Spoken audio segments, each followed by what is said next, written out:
Assalamualaikum warahmatullahi wabarakatuh. Tabi pun, salam guru penggerak, salam dan bahagia. Saya Heni Nova Widya, CGP Angkatan 9, Kabupaten Lampung Tengah, Provinsi Lampung. Saya akan menyampaikan tugas 1.3 visi guru penggerak koneksi antar materi modul 1.1, 1.2, dan 1.3.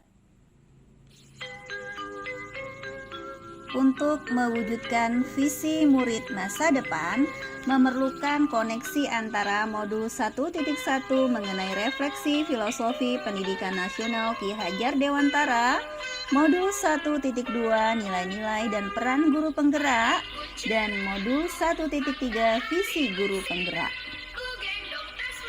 Adapun keterkaitan visi guru penggerak dengan pemikiran Ki Hajar Dewantara adalah tujuan pendidikan. Visi guru penggerak harus sesuai dengan tujuan pendidikan berdasarkan pemikiran Ki Hajar Dewantara, yaitu menuntun segala kodrat yang ada pada anak-anak agar mereka dapat mencapai keselamatan dan kebahagiaan yang setinggi-tingginya baik sebagai manusia maupun anggota masyarakat. Kemudian visi guru penggerak. Dalam menyusun visi pengajaran, tentunya guru penggerak harus berfokus pada siswa agar siswa dapat berkembang sesuai kodrat alam dan kodrat zaman. Keterkaitan visi guru penggerak dengan nilai dan peran guru penggerak. Yang pertama, nilai guru penggerak berpihak pada siswa, mandiri, kolaboratif, inovatif, dan reflektif. Kedua, peran guru penggerak menjadi pemimpin pembelajaran, mewujudkan kepemimpinan murid, mendorong kolaborasi, menjadi coach untuk rekan guru, kemudian menggerakkan komunitas praktisi. Yang ketiga, visi guru penggerak. Visi guru penggerak harus mampu mencerminkan nilai dan peran guru penggerak dalam mewujudkan profil pelajar Pancasila. Kesimpulan keterkaitan materi, apabila guru penggerak sudah memiliki nilai dan menerapkan peran guru penggerak, maka akan mampu mewujudkan visi yang disusun berdasarkan filosofi pemikiran KHD. Visi tersebut akan tercapai bila terukur, konkret, sistematis, dan terencana. Oleh sebab itu diperlukan suatu rancangan yang disebut inquiry apresiatif dengan prakarsa perubahan atap dan tahapan yang disebut bagja. Kesimpulan keterkaitan materi, yang pertama filosofi pemikiran KHD. Tujuan pendidikan yaitu menuntun segala kodrat anak selamat dan bahagia. Yang kedua, nilai dan peran guru penggerak. Nilai guru penggerak kolaboratif, kemudian peran guru penggerak mewujudkan siswa yang kolaboratif. Yang ketiga yaitu paradigma inquiry apresiatif, menggunakan tahapan bagja untuk menumbuhkan keaktifan siswa dalam kolaborasi.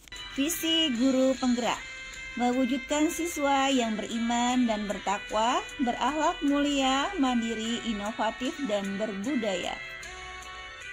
Adapun pernyataan prakarsa perubahan berdasarkan pada visi sekolah mewujudkan siswa yang kolaboratif, kemudian prakarsa perubahannya adalah mewujudkan siswa yang aktif berkolaborasi dalam pembelajaran. Adapun pada tahapan ini terdiri dari atap.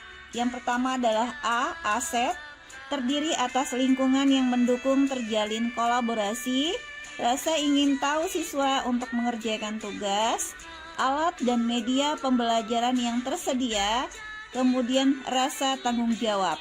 Kemudian T, tantangan, anak yang pemalu, kemudian anak yang bermain dengan teman tanpa kenal waktu.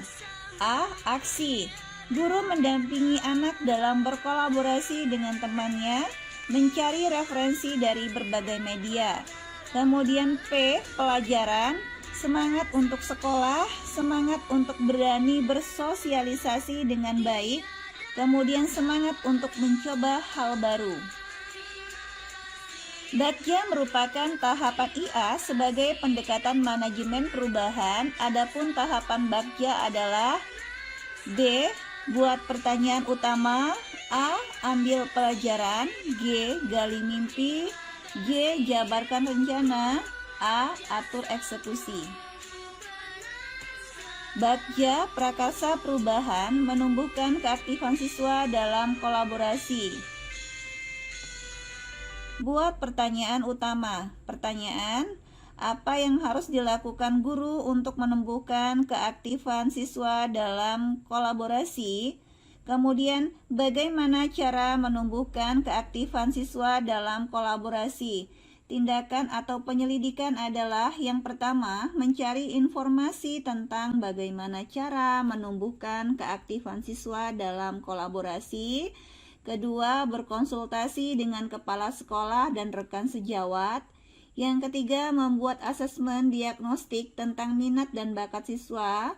Yang keempat, membaca literasi bagaimana cara menumbuhkan keaktifan siswa dalam kolaborasi. Yang kedua adalah ambil pelajaran. Pertanyaan, kegiatan apa yang dapat menumbuhkan keaktifan siswa dalam kolaborasi? Kedua, bagaimana situasi yang mendukung menumbuhkan keaktifan siswa dalam kolaborasi? Ketiga, keterampilan apa yang sudah saya miliki dan membantu saya untuk menumbuhkan keaktifan siswa dalam kolaborasi?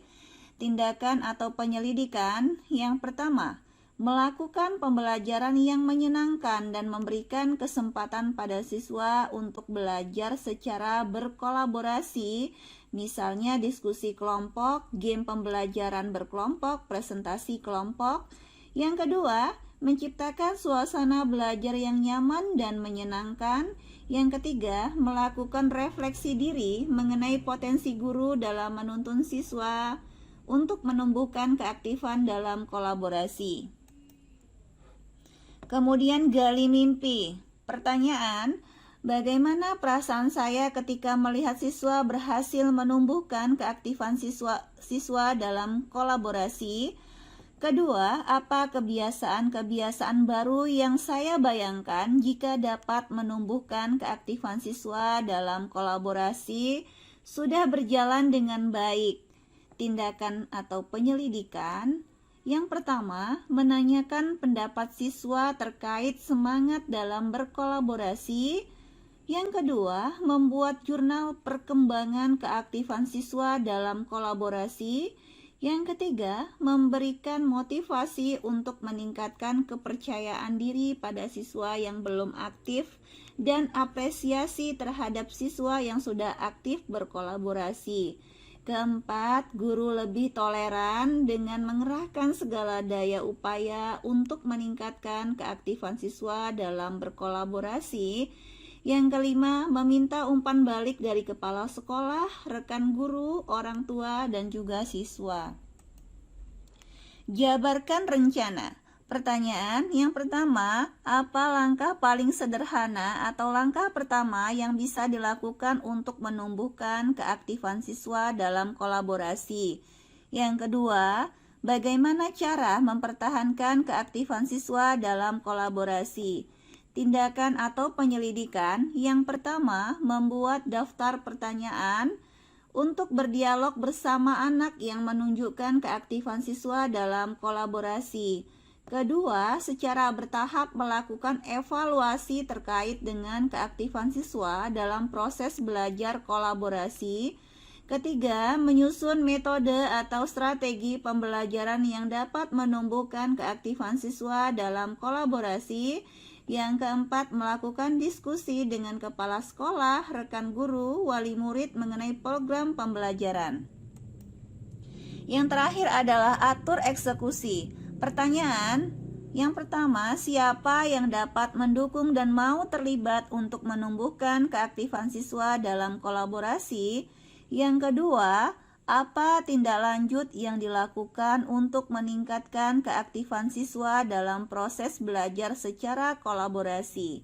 Tindakan atau penyelidikan. Yang pertama, berkolaborasi dengan kepala sekolah dan rekan sejawat untuk mengobservasi kelas.